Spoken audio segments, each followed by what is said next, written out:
कीजिए, बिस्मिल्लाह। Hamza, are you there? Yes sir. जी, शुरू करें, बिस्मिल्लाह। सर अगली स्लाइड लगा दीजिए। जी सर, पाउडर मेटल एलर्जी हमारे पास बेसिकली एक मॉडर्न मैन्युफैक्चरिंग प्रोसेस का मेथड है जिसमें हम लोग पाउडर मेटल यूज़ करते हुए अपना क्या नाम है कोई भी पार्ट्स या कंपोनेंट बना रहे होते हैं। इसके अंदर हमारे पास जो वर्किंग सीक्वेंस जो होता है बेसिकली वो ये होता है कि सबसे पहले हमारे पास जो आता है वो कि पाउडर प्रोडक्शन मेथड्स क्या क्या हैं, आप किस किस तरीके से पाउडर बना रहे होते हैं। दूसरा उसकी कॉम्पैक्टिंग होती है, हम उसको डिजायर शेप के जिसको मोल्ड है उसके अंदर या डाई के अंदर हम उसको कॉम्पैक्ट कर रहे होते हैं, देन इसकी हीट ट्रीटमेंट होती है। Sir next slide please. Yes sir, सबसे पहले जो हमारे पास डिस्कस कर रहा हूँ मैं यहाँ पे वो है पाउडर प्रोडक्शन मेथड्स। काफ़ी मेथड्स होते हैं पाउडर बनाने के, हमारे पास डिफरेंट मेथड्स होते हैं। जो सबसे पहला मेथड हमारे पास जो सबसे ज़्यादा यूज़ किया जाता है वो यहाँ पे है ऑटोमाइजेशन मेथड। ऑटोमाइजेशन मेथड में भी हमारे पास 3 टाइप के ऑटोमाइजेशन होते हैं। सबसे पहले गैस ऑटोमाइजेशन है, वाटर जेट ऑटोमाइजेशन है और सेंट्रीफ्यूगल ऑटोमाइजेशन है। Figure number A and B में मैंने गैस ऑटोमाइजेशन दिखाई हुई है और सी एंड डी में हमारे पास वाटर और सेंट्रीफ्यूगल है। तो ए एंड बी में जैसे आप देख सकते हैं कि हमारे पास बेसिकली जो ऑटोमाइजेशन प्रोसेस होता है वो हम मोल्टन मेटल से अपना पाउडर बना रहे होते हैं। तो सबसे पहले जो हमारे पास टंडिश में जैसे एन बी में दिखाया हुआ है, हमारे पास टंडिश के अंदर मोल्टन मेटल रखा हुआ होता है जो फर्नेस से बेसिकली निकल के आया हुआ होता है। तो ए में हमारे पास बेसिकली वर्टिकल प्रोसेस दिखाया हुआ है, सॉरी हॉरिजॉन्टल प्रोसेस दिखाया हुआ है कि हमारे पास एक पाइप के जरिए हॉरिजॉन्टली गैस हाई वेलोसिटी से आ रही होती है। उसकी वजह से हमारे पास नोजल के ऊपर साइफनिंग स्टार्ट हो जाती है और क्या नाम है आपके पास मोल्टन मेटल साइफन होता है और फिर वो नोजल के थ्रू स्प्रे आउट होता है, छोटे छोटे ड्रॉपलेट्स में टूट जाता है और देन वो फिर क्या नाम है सूख के वो पाउडर की फॉर्म में आ जाता है।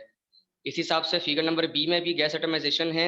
आपके पास कंडीशन मोल्टन मेटल रखा हुआ होता है, नीचे ग्रेविटी के जरिए गिर रहा होता है और आप उसके ऊपर हाई वेलोसिटी गैस स्ट्राइक कर रहे होते हैं और फिर वो क्या नाम है आपके मोल्टन मेटल जो है वो छोटे छोटे क्या नाम है पार्टिकल्स में ड्रॉपलेट्स में टूट जाता है।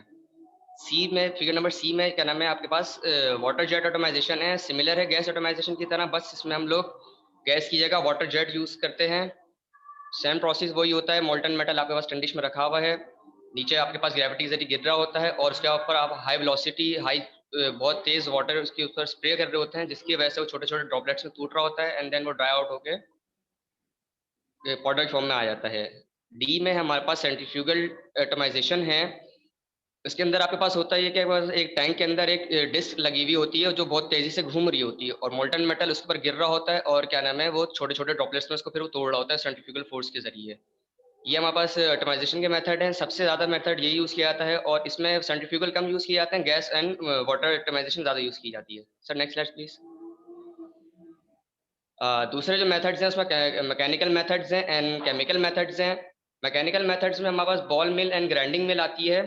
तो बॉल मिल और ग्राइंडिंग मिल में बेसिकली होता है ये के पास एक सिलेंडर होता है आपके पास, उसके अंदर आपके पास बॉल होती है, एक बॉल्स बहुत सारी मेटेलिक बॉल्स होती हैं और वो सिलेंडर बेसिकली रोटेट कर रहा होता है और उसके अंदर आप अपने छोटे छोटे पीस के स्क्रैप डाल रहे हैं, वो उसको हिट कर करके आपके पास रिड्यूस टू पाउडर कर देता है उसको वो। और इसी हिसाब से हमारे ग्राइंडिंग मिल होती है, उसके अंदर आप देख सकते हैं गिफ्ट के अंदर कि आपके पास स्क्रैप छोटे छोटे फॉर्म में डाल दिए जाते हैं और उसकी जो बेसिकली वॉल्स जो होती है उस लाइनिंग आपको दिख रही होंगी वो एब्रेसिव मटेरियल की बनी हुई होती है जिसके ऊपर वो बेसिकली ये रोटर जो बीच में लगा हुआ है उसको घुमा के घिस रहा होता है और वो जो आपके पास पाउडर मेटल है वो घिस के पाउडर फॉर्म में रिड्यूस हो जाता है। तीसरा मेथड जो है वो केमिकल मेथड है। इसके अंदर दो तरीके के मेथड आते हैं, वो एक पहला मेथड होता है केमिकल रिडक्शन मेथड एंड दूसरा इलेक्ट्रोलाइसिस मेथड।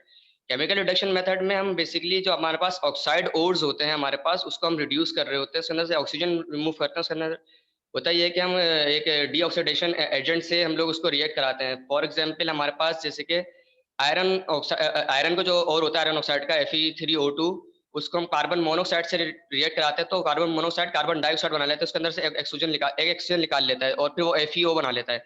उसको हम अगेन कार्बन मोनोक्साइड से रिएक्ट कराते हैं तो फिर जो बाकी बची ऑक्सीजन होती है वो उससे रिएक्ट करता है, वो सिर्फ आयरन और एक स्पंजी फॉर्म में आया था जिसको हम बाद में क्रश करके पाउडर फॉर्म में रिड्यूस कर लेते हैं। या ये होता है कि दूसरे मेटालिक और जो होते हैं उसको हम पहले से क्रश कर लेते हैं पाउडर फॉर्म में, जो ऑक्साइड फॉर्म में के और होते हैं, और देन उसको फिर हम लोग रिएक्ट कराते हैं। पूरा कंट्रोल प्रोसेस होता है हमारे पास ये। और आखिरी मेथड जो केमिकल में हमारे पास आता है वो इलेक्ट्रोलिसिस मेथड होता है। इलेक्ट्रोलिसिस मेथड में हमारे पास जो इलेक्ट्रोलाइट होता है मेटालिक इलेक्ट्रोलाइटिक सॉल्यूशन होता है और उसमें दूसरे केमिकल रिड्यूसिंग एजेंट्स हम मिक्स करते हैं और फिर वो अपने चार्ज के हिसाब से आपके पास एनोड या कैथोड पे आपके पास डिपॉजिट होने लगता है। तो हम लोग इस इलेक्ट्रोलिसिस में एक बात का ध्यान रखा जाता है कि हम लोग करंट हाई अमाउंट का रखते हैं, थोड़ा करंट एक्स्ट्रा रखते हैं तो बेसिकली वो इलेक्ट्रोप्लेटिंग ना हो जाए। तो इलेक्ट्रोप्लेटिंग नहीं होती है हमारे पास हाई अमाउंट करंट की वजह से हमारे पास जो मेटल है वो पाउडर फॉर्म में डिपॉजिट होना शुरू होता है। ये हम लोग कार्बन सॉरी कॉपर, एल्युमिनियम और जिंक के लिए ज़्यादातर ये इस्तेमाल होता है electrolysis method. Sir next slide please. After the production of method क्या नाम है, हमारे पास पाउडर, हम लोग कुछ कैरेक्टरिस्टिक्स हम लोग अपने पाउडर की देख रहे होते हैं। सबसे पहले जो कैरेक्टरिस्टिक है वो हमारे पास शेप है कि हमारे पास मुख्तलिफ शेप्स और मुख्तलिफ टाइप्स के हमारे पास पार्टिकल्स होते हैं। अगर हम स्मॉल लेवल पे देखें तो यहाँ पे मैंने कुछ दिखाए हुए भी हैं। स्फेरिकल है, राउंडेड है, सिलेंड्रिकल है, स्पंजी है, और भी तरीके के होते हैं, मुख्तलिफ शेप्स हैं। उसके बाद साइजेस आते हैं बस, हमारे पास किस साइज का पास रिक्वायर्ड है, कि कितना बड़ा साइज है, कितना छोटा साइज है। हमारे पास 4 माइक्रोन से लेके 200 माइक्रोन तक के पार्टिकल्स हमारे प्रोडक्शन में पाउडर मेटलर्जी में यूज हो रहे होते हैं। तो आपको जिस हिसाब के साइज चाहिए होता है, हम जो आफ्टर जो प्रोडक्शन हम उसको छान भी लेते हैं मैश के जरिए। एक और कैरेक्टरिस्टिक जो हम उसके अंदर देख रहे होते हैं वो इंटर पार्टिकल फ्रिक्शन होती है, कि मतलब पार्टिकल के दरमियान फ्रिक्शन कितनी है। जितना रेगुलर शेप होगा इतनी कम फ्रिक्शन होगी, जितना इरेगुलर शेप होता है हमारे पास फ्रिक्शन उतनी ज़्यादा बढ़ जाती है। और छोटे पार्टिकल्स के अंदर आपके पास ज़्यादा फ्रिक्शन के चांसेस ज़्यादा होते हैं, वो फ्रिक्शन ज़्यादा होती है, वो फ्लूइडिटी में आपके पास इफेक्ट कर रही होती है। एक और प्रॉपर्टी यहाँ पे डिस्कस की हुई है वो है पार्टिकल डेंसिटीज। यहाँ पे हम पार्टिकल डेंसिटीज में 2 टाइप की डेंसिटीज डिस्कस करते हैं बेसिकली। पहली डेंसिटी जो होती है वो होती है बल्क डेंसिटी, और दूसरी डेंसिटी जो होती है वो होती है क्या नाम है आपके पास true density. Bulk density basically हम कहते हैं कि लूज फॉर्म में हमारे पास पाउडर की डेंसिटी क्या है, और ट्रू डेंसिटी की जिस मेटल से वो पाउडर बना है उसकी अपनी डेंसिटी कितनी है। हमारे पास बेसिकली जब अगर हम एक सिंगल पार्टिकल की बात करूँ मैं, तो वो ट्रू डेंसिटी की फॉर्म में मौजूद होता है, जबकि हमारे पास ओवरऑल मैं एक पाउडर की बात करता हूँ फिर हमारे पास बल्क डेंसिटी की फॉर्म में आ जाता है। एक और प्रॉपर्टी यहाँ पे जो एक और सॉरी कैरेक्टरिस्टिक हम देखते हैं वो ये देखते हैं पैकिंग फैक्टर की। पैकिंग फैक्टर बेसिकली हमारे पास रेशियो होता है बल्क डेंसिटी और क्या नाम है ट्रू डेंसिटी का एक रेशियो होता है। ये हमारे पास बेसिकली क्या नाम है काम आता है या देखा जाता है जब हम कॉम्पैक्टिंग करते हैं, उसके अंदर ही बहुत वो क्या नाम है इफेक्ट करता है। हमारी बल्क डेंसिटी जो लूज फॉर्म में बेसिकली हमारी पाउडर डेंसिटी होती है वो जितनी ट्रू डेंसिटी से करीब करीब होगी, इतना अच्छा हमारे पास क्या नाम है पैकिंग फैक्टर आएगा, और इतनी अच्छी हमारे पास कॉम्पैक्टिंग होगी, इतनी अच्छी प्रॉपर्टीज मिलेंगी। एक और जो कैरेक्टरिस्टिक यहाँ पे डिस्कस जो हम देखते हैं पाउडर की, वो पोरोसिटी के पाउडर के दरमियान या बेसिकली आफ्टर कॉम्पैक्टिंग हमारे पास जो गैप बेसिकली क्या नाम है पार्टिकल्स के दरमियान जो गैप आ जाता है, उस चीज को हम क्या नाम है पोरोसिटी कहते हैं। और क्या नाम है ये हम लोग क्या नाम है रिड्यूस करते हैं कॉम्पैक्टिंग दौरान जितनी हो सके। कुछ पार्ट्स या कुछ कंपोनेंट में हल्की सी पोरोसिटी रखी जाती है, लेकिन तकरीबन हमारे पास क्योंकि पोरोसिटी हमारे पास नुकसानदेह है तो हम उसको रिमूव कर लेते हैं। पोरोसिटी डिपेंड करता है आपके पास साइज और शेप के ऊपर, कि जितना आपके पास इरेगुलर शेप होगा उतनी पोरोसिटी ज्यादा होती है, या जितना बड़ा साइज का पास पार्टिकल होगा उतना ज्यादा फिर आपके पास बड़े पोर्स अंदर बन रहे होते हैं। Sir next slide please. Yes, after the mixing of powder sorry after the production of powder, जब हम कॉम्पैक्टिंग की तरफ जा रहे होते हैं तो हम पहले उसकी मिक्सिंग करते हैं। मिक्सिंग क्यों की जाती है कि यूनिफॉर्मिटी आ जाए। अक्सर ऐसा होता है हमारे पास जब पाउडर स्टोर करा होता है वो हमारे पास नोड्यूल्स बना लेते हैं, गुच्छे बन जाते हैं, वो डल्ले बन जाते हैं उसके अंदर, तो वो टूट जाए उसके अंदर।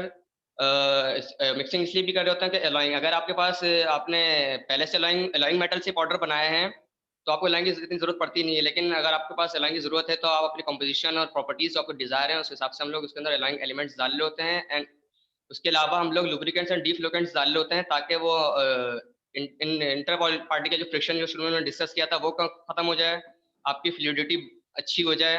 कंपैक्टिंग में आपके पास ये सारी चीजें हेल्प करती हैं। Sir next slide please. ये डिफ्लोक्लेंट आपने लिखा है, ये क्या होते हैं? सर डीफ्लुकेंट्स बेसिकली एक तरह के लुब्रिकेंट्स ही होते हैं। ये पार्टिकल्स को शुरू में इनिशियली चिपकने नहीं देते, थोड़ा सेपरेट सेपरेट से रखते हैं सर इसको। तो अब बेसिकली ये कहिए ना कि ये रिपेल करते हैं पार्टिकल के ऊपर, एक कोटिंग करके सेम चार्ज देते हैं, ये मतलब हुआ ना आपका? पार्टिकल के ऊपर अगर सेम चार्ज होगा तभी तो रिपेल होंगे ना, अगर नेगेटिव चार्ज होगा तो आपस में कोagulation हो जाएगी ना उनकी। Yes sir. चलिए। आफ्टर द मिक्सिंग जाते हैं कॉम्पैक्टिंग प्रोसेस के तरफ। जो हमारे पास कॉम्पैक्टिंग होती है वो बेसिकली कन्वेंशनल प्रेसिंग के मेथड के जरिए हो रही होती है। इसमें होता है ये कि हम लोग अपने डिजायर्ड शेप के जैसे आप यहाँ पे लेफ्ट पिक्चर में देख सकते हैं कि डिजायर्ड शेप के हमारे पास मोल्ड या डाई के अंदर बेसिकली हम उसको कॉम्पैक्ट कर रहे होते हैं अपर पंच एंड लोअर पंच के जरिए।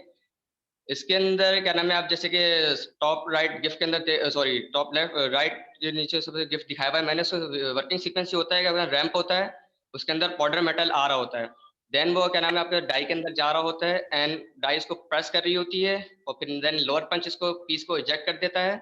और जो आपका रैंप होता है वो उसको आगे फॉरवर्ड कर देता है और नेक्स्ट प्रोसेस के लिए पाउडर भी उसके अंदर मेटल फिल भी कर देता है।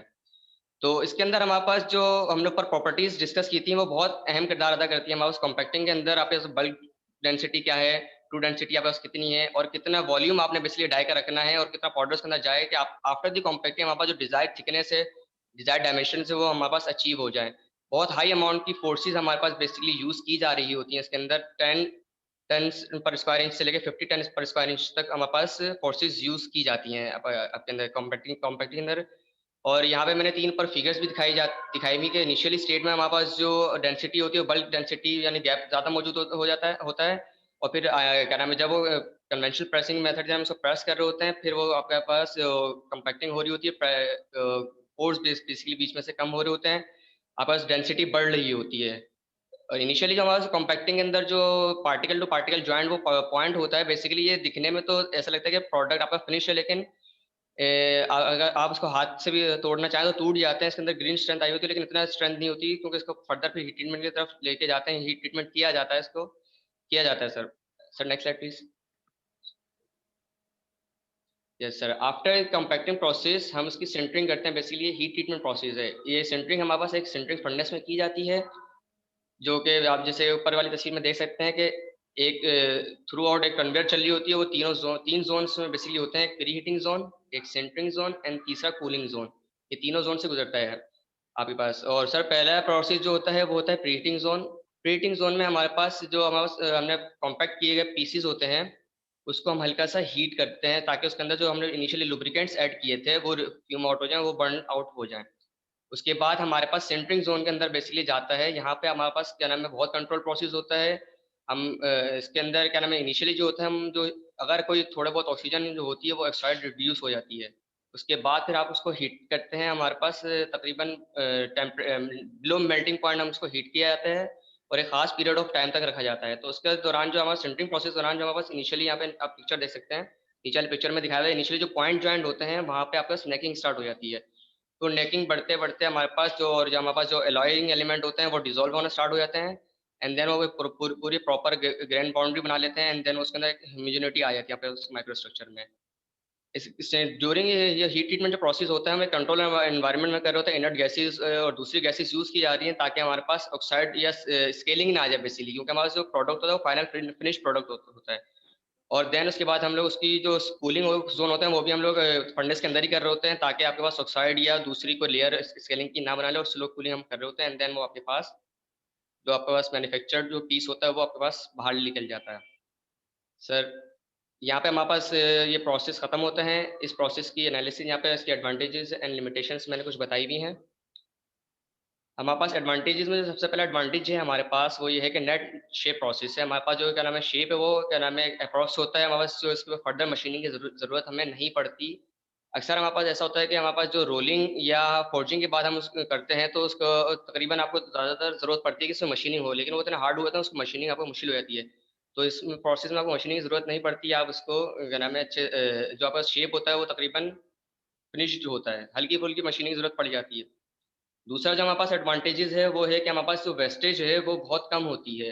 एक तो मशीनिंग की ज़रूरत नहीं पड़ रही तो स्क्रैप कम प्रोड्यूस हो रहा है। दूसरा 97% से 98% तक हमारे पास पाउडर जो है वो क्या नाम है इस्तेमाल हो जाता है, खाली 2 टू 3% वेस्ट होता है। तीसरे हमारे पास जो एक बड़ा एडवांटेज है वो अलाइन करने का। कुछ मेटल हमारे पास ऐसे होते हैं, कुछ अलाइंग एलिमेंट्स ऐसे होते हैं जो क्या नाम है मोल्टन फॉर्म में हमारे पास इतनी अच्छी अलाइंग नहीं दे रहे होते हैं जितने क्या नाम है अच्छी अलाइंग आपके पास इसमें हो जाती है, पाउडर फॉर्म में या सॉलिड फॉर्म में हो जाती है बेसिकली। और दूसरा कि थ्रू आउट ये बेसिकली एक ऑटोमेटिक प्रोसेस होता है, तो क्या नाम है प्रोडक्शन रेट हमारे पास बहुत अच्छे आ रहा था, हाई आते हैं, कंटिन्यूस आपके पास काम चल रहा होता है और ऑटोमेटिक प्रोसेस से प्रोडक्शन रेट बहुत अच्छे होते हैं आपके पास। टाइम बचा होता है, मशीनिंग की ज़रूरत नहीं पड़ती। उसके बाद इस प्रोसेस के लिमिटेशंस हैं कुछ कि आपके पास जो आप इसमें इक्विपमेंट्स यूज़ कर रहे होते हैं वो महँगे पड़ते हैं आपको, काफ़ी एक्सपेंसिव इक्विपमेंट्स होते हैं। और क्या नाम है जो आप पाउडर बाय बेसिकली कर रहे होते हैं कि वो पाउडर जो होता है वो काफ़ी महँगा पड़ता है आपको। दूसरा क्या नाम है प्रॉब्लम आपके पास स्टोरिंग इन पाउडर्स आ रही होती है कि आप बेसिकली पाउडर है वो उसको स्टोर करने में क्योंकि वो पाउडर फॉर्म में होता है, अलग-अलग पार्टिकल्स होते हैं तो उसके कोरोजन के चांसेस काफ़ी बढ़ जाते हैं। तीसरी जो हमारे पास लिमिटेशन है वो है ज्योमेट्री लिमिटेशन कि आप हर तरह के या हर साइज़ या कॉम्प्लेक्स शेप आप बेसिकली आप इसको पाउडर मेटलर्जी के जरिए नहीं बना सकते हैं, कोई कॉम्पैक्शन में और दूसरे प्रॉब्लम आ सकते हैं। अगर फॉर एग्जांपल कि कहीं पे ज़्यादा बेंड है, अगर आप मोल्टन मेटल कास्टिंग कर रहे हो तो मोल्टन मेटल डाई फिल कर लेता है, लेकिन इसके अंदर बेसिकली वो ज़्यादा बेंड है तो फिर आपके पास फ्लूइडिटी इतनी बेहतर नहीं होती, तो वो उस जगह को फिल नहीं कर पा रहा होता। और कुछ हमारे पास मेटल लिमिटेशन है कि कुछ आयरन के ग्रेड्स ऐसे होते हैं, कुछ मटेरियल्स ऐसे होते हैं जो जिनका पाउडर आपके पास जो डिजायर शेप का पाउडर है, डिजायर साइज का पाउडर है, वो बन नहीं रहा होता, अच्छा पाउडर नहीं बन पाता। या कुछ मटेरियल्स ऐसे होते हैं जो ड्यूरिंग कॉम्पैक्टिंग या ड्यूरिंग सिंटरिंग प्रोसेस हमारे पास बर्न कर जाते हैं या एक्सप्लोसिव होते हैं, तो हम इस वजह से या हमारे पास कुछ मटेरियल लिमिटेशंस आ जाते हैं, तो आ जाते हैं हमारे पास। Sir next slide please. सी कुछ एप्लीकेशंस मैंने यहाँ पे बताई नहीं पाउडर मेटलर्जी की। सबसे पहले ऑटोमेटिव है, आपके पास काफ़ी क्या नाम है पावर ट्रांसमिशन के पार्ट्स हमारे पास सिंटरिंग से बन रहे होते हैं। कनेक्टिंग रॉड हो गई, कैम शाफ्ट्स हो गए, गियर्स हो गए, काफ़ी बेयरिंग की हाउसिंग वगैरह हो गई, आपके पास बन रही होती है। मेडिकल इक्विपमेंट्स हैं आपके पास, डेंटल इम्प्लांटमेंट्स होती हैं, और ऑर्थोपेडिक बेसिकली जो आपके पास आपने सुना हो एक्सीडेंट हो गया तो किसी पाँव में रोड डल गई, तो रॉड वगैरह भी आपके पास सिंटरिंग के जरिए पाउडर मेटलर्जी के जरिए बनाई जा रही होती है। Aerospace super alloys and composites इसके जरिए बनाए जा रहे होते हैं। काफ़ी एरोस्पेस के पार्ट्स ऐसे हैं जो हम उसके जरिए बनाए बनाए जा रहे होते हैं। बेसिकली आपके पास एरोस्पेस में एक टरबाइन यूज़ होती है, उस टरबाइन के अंदर एक डिस्क लगी हुई होती है, उस डिस्क की जो प्लेट बेसिकली वो सिंटरिंग के जरिए बनाई जा रही होती है। इलेक्ट्रोमैग्नेटिक एप्लीकेशंस में आपके पास सॉफ्ट मैग्नेट है या हार्ड मैग्नेट है, वो सिंटरिंग के जरिए बनाया जा रहा होता है। आपके पास वेल्डिंग इलेक्ट्रोड्स हो गए और काफ़ी इलेक्ट्रिकल के पार्ट्स हो गए, वो इस जरिए बन रहे होते हैं। और एक मेन जो क्या नाम है इसकी जो प्रोडक्ट है वो है क्या नाम है carbide cutting tool. Carbide cutting tool हमारे पास जो लेथ के अंदर मिलिंग वगैरह और दूसरे क्या नाम है मशीन के अंदर इस्तेमाल हो रहे होते हैं, वो इस सिंटरिंग के जरिए बेसिकली पाउडर मेटलर्जी के जरिए बन रहे होते हैं। और आखिरी एप्लीकेशन जो उसकी है वो ये है कि मशीन इक्विपमेंट आप इसके जरिए बना रहे होते हैं। Sir That's it? Next. Okay. Okay, Janab, who will take the first question? Rather, who will ask the first question?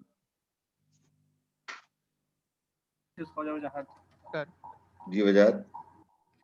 Sir मेरा क्वेश्चन हमजा अपना नाम बताइएगा जरा प्लीज। ख्वाजा वजाहत सर। जी जी प्लीज। हमजा, अगर हम पाउडर मेटलर्जी को डाई कास्टिंग से कंपेयर करें तो हमारे पास मटेरियल अचीवेबिलिटी कितनी अच्छी होती है? पाउडर मेटलर्जी की अच्छी होती है कि डाई कास्टिंग की अच्छी होती है? अपना सवाल वापस रिपीट करना प्लीज। अगर हम पाउडर मेटलर्जी को डाई कास्टिंग से कंपेयर करें, जो हम बेसिकली कास्टिंग कर रहे होते हैं, तो हमारे पास मटेरियल अचीवेबिलिटी किस में अच्छी होती है? पाउडर मेटलर्जी में अच्छी होती है या फिर डाई कास्टिंग में अच्छी होती है?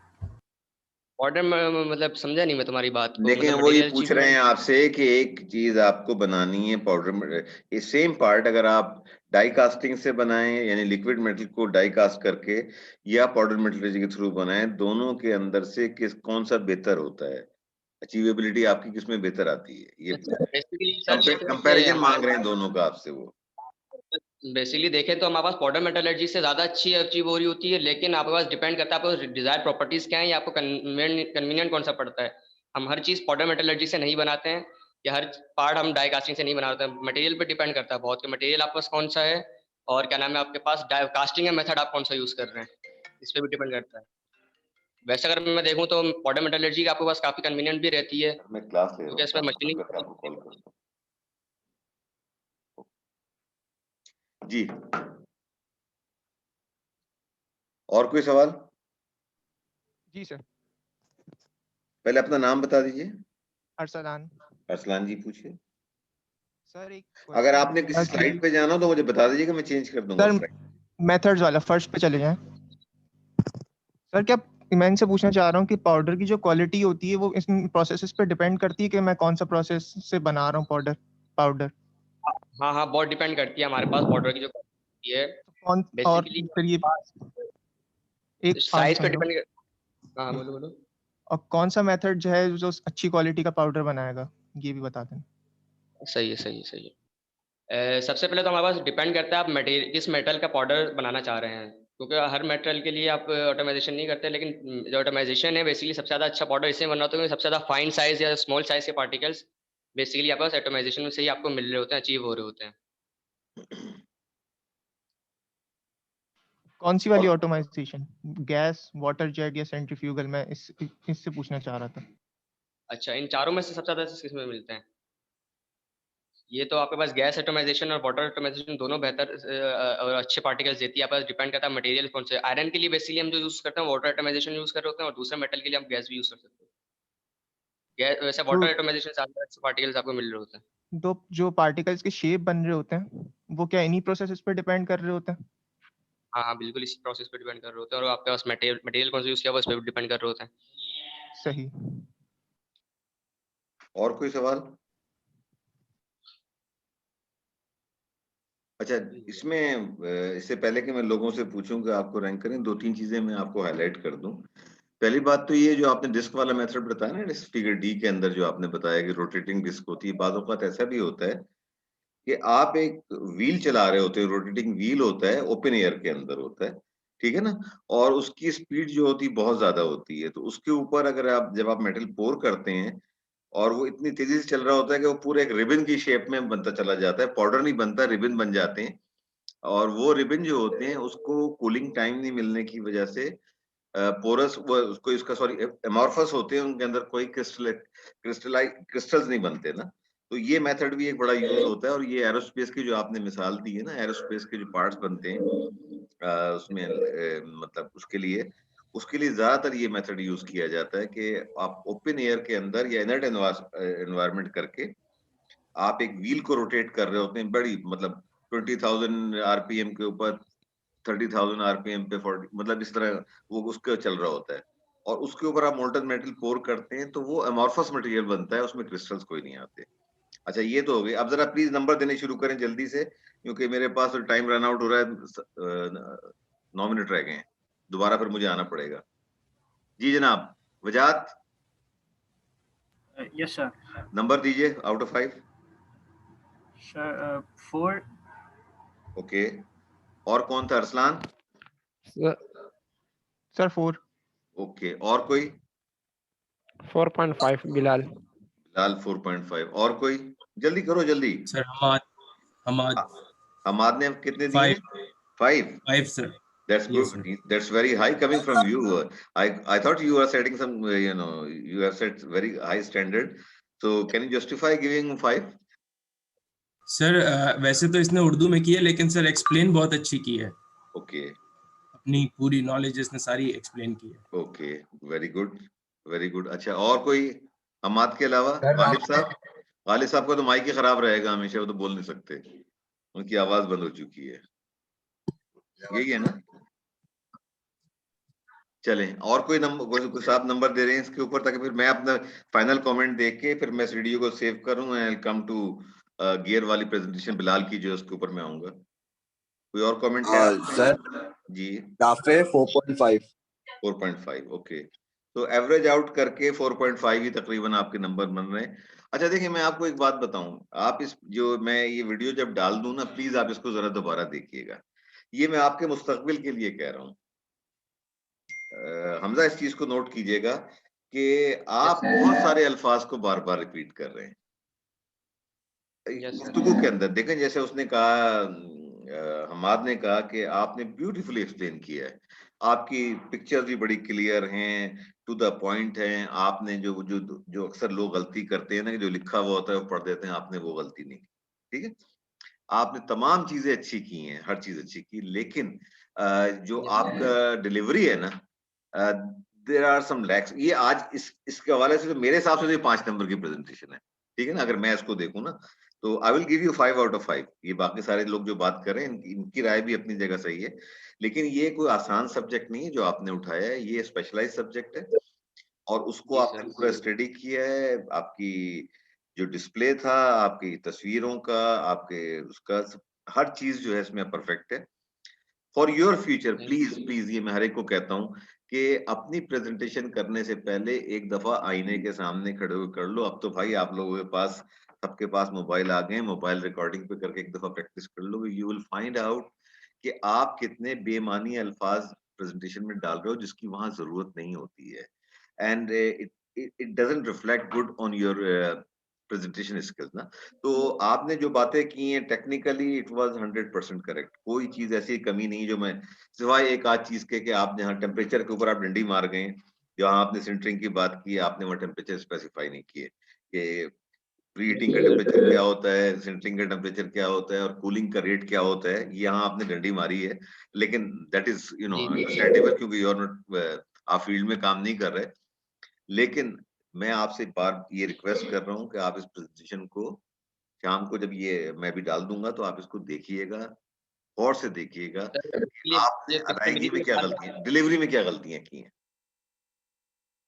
देखो, उर्दू में बोलना कोई जुर्म नहीं है, मैं आपको एक बात बताऊं, उर्दू में बोलना कोई जुर्म नहीं है। ये अपनी बात को समझाना आपका मकसद होता है। ये नहीं कि आप अगर अच्छी इंग्लिश बोल रहे हैं तो आप अच्छे प्रेजेंटर बन गए या आपका मैटर बहुत अच्छा है। आपका मैटर परफेक्ट है, आपका जो आपने जिस तरह डिलीवर किया, हमें एक्सप्लेन किया, दैट इज परफेक्ट। लेकिन जो आपकी डिलीवरी में जो आपने अल्फाजों का इस्तेमाल किया है ना, मैं ये नहीं कह रहा कि आपने कोई खराबी की है। For future, for your future, अगर आप इसको एक दफा देख लेंगे ना, यू विल फाइंड आउट कि कौन कौन से अल्फाज आपने इस्तेमाल किए जिसकी की जरूरत नहीं होती है, रिपीट किए हैं आपने। ठीक है, ओके जी सर। हाँ। Okay sir. Excuse me, sir. जी बोलिए। सर बिलाल हूँ सर। जी बिलाल। सर मेरे स्क्रीन डैमेज हो चुकी है, अगर मैं कल दे दूँ प्रेजेंटेशन को, याद स्क्रीन नजर आ रही, याद नहीं आ रही है, मोबाइल गिर गया। कोई बात नहीं, कोई अगर बात नहीं, आप अगर कल आप दे दीजिए। अलाउ करें सर। नहीं, मैं बिल्कुल मैं कल दे दूंगा। मैं भी इसको सेव करके आता हूँ। मैंने आपसे भी कुछ चीजें पढ़ानी है। अब आपका मिड टर्म सर के ऊपर दौड़ा हुआ चला आ रहा है। जो मुझे चीज परेशान कर रही थैंक यू है सर। वो आपका मिड टर्म के परेशान नहीं कर रहा। मुझे चीज परेशानी कर रही है कि आउट ऑफ 36 मैं स्ट्रगल कर रहा हूँ कि मिड टर्म से पहले मैं चाह रहा था कि आप लोग कम से कम 10 नंबर का या 7 नंबर का तो फैसला कर लेता ना। अब तक मेरे पास 16-18 प्रेजेंटेशन हुई आउट ऑफ 36 स्टूडेंट।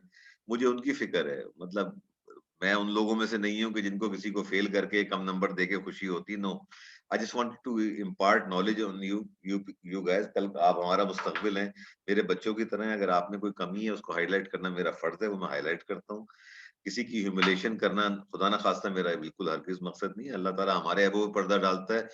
मैं लेकिन अगर मैं आपको हाईलाइट आज नहीं करूंगा ना, कल आपके अंदर ही कमी रह जाएगी। तो ये मैंने आपको बताया है। तो मैं आपसे हमजा रिक्वेस्ट करता हूँ कि आज शाम को अकेले में बैठ के ना ये वीडियो जरूर देख लीजिएगा जो आपने प्रेजेंट की है। और इसलिए नहीं, टेक्निकली नहीं, सिर्फ अपनी आवाज को सुनिएगा कि आपने कितने अल्फाज बिला जरूरत इस्तेमाल किए जिसकी की जरूरत नहीं थी, या आपने कुछ आपका जिसको उर्दू में हम कहते हैं ना एक तकिया कलाम बन गया आपका, वो चीजें आप दोहरा रहे होते हैं, विच इज नॉट गुड। जब आप प्रोफेशनल लाइफ में जाएंगे ना तो ये आपके लिए एक रुकावट बन जाएगी। ठीक है, मैं अभी रोक रहा हूँ। ओके, मैं इस प्रेजेंटेशन को अभी रोक रहा हूँ। इसको इस वीडियो को सेव करके मैं वापस आऊंगा and then I will start जो मैंने आपको पढ़ाना है। आज मैं प्लेगरिज्म के ऊपर आपसे बात करूंगा क्योंकि और तो कोई प्रेजेंटेशन मेरे पास है नहीं। बिलाल की थी, अनफॉर्चुनेटली बिलाल के मोबाइल का कोई मसला हो गया। और मैं तो आपसे एक ही दरख्वास्त कर सकता हूँ बार बार कि जो आपके साथी प्रेजेंटेशन नहीं कर रहे, क्लासों में नहीं आ रहे, मैंने अटेंडेंस को इग्नोर कर दिया। मुझे इससे कोई फर्क नहीं पड़ता कि आप क्लास में आ रहे हैं नहीं आ रहे, सीखना चाहते हैं नहीं सीखना, it's up to you. Sir excuse me ji sir, ये न्यू प्रेजेंटेशन के लिए टॉपिक्स आप रिकमेंड करेंगे या खुद से चूज मैंने तो आपको आजाद छोड़ दिया है भाई ताकि लोग ये ना कहें कि जी हमें मुश्किल टॉपिक मिल गया। मैं तो अभी कह रहा हूँ जो जो आपने पढ़ा है उसमें से कोई सब्जेक्ट उठा के प्रेजेंट कर दो, मुझे तो कोई ठीक है इतराज सर। थैंक यू नहीं। मैं सर। तो बिल्कुल, मैंने शुरू में मैंने जरूर दिए थे 1-2 टॉपिक आपको जरा मोटिवेट करने के लिए, कोई चीज बढ़ाने के लिए मैंने आपको दिए थे, लेकिन वो जी ऐसा नहीं हो सका। तो अब मैं आपको आजाद छोड़ रहा हूँ, आप अपनी मर्जी से कर लें। और मेरा एक पैगाम, जो साथी आपके क्लास में नहीं आ रहे हैं, जो साथी प्रेजेंट नहीं कर रहे हैं, अपने 20 नंबरों का नुकसान कर रहे हैं, मेरा तो कुछ नहीं जा रहा है। At the end of the year अगर जब मैं नंबरिंग करके फाइनल करूंगा, और ये मैं बार बार कह चुका हूँ कि मैं किसी की सिफारिश नहीं सुनता। अगर कोई मुझसे सिफारिश भी करेगा ना तो मैंने नहीं सुननी, जिसका जो हक बनता है ना वो उसको मैं दूंगा, क्योंकि यही मेरी जिम्मेदारी है और इसी की मैंने जवाब दी। ठीक है, मैं इसको बंद ठीक है कर सर। रहा हूँ थैंक यू। और उसके बाद में जैसे ही वीडियो सेव होती है, कन्वर्ट होती है, 2-3-4 मिनट लगते हैं डिपेंडिंग अपॉन, तो मैं आपके पास वापस आता हूँ दोबारा। ठीक है, और फिर मैं अपनी प्रेजेंटेशन करूंगा आपसे।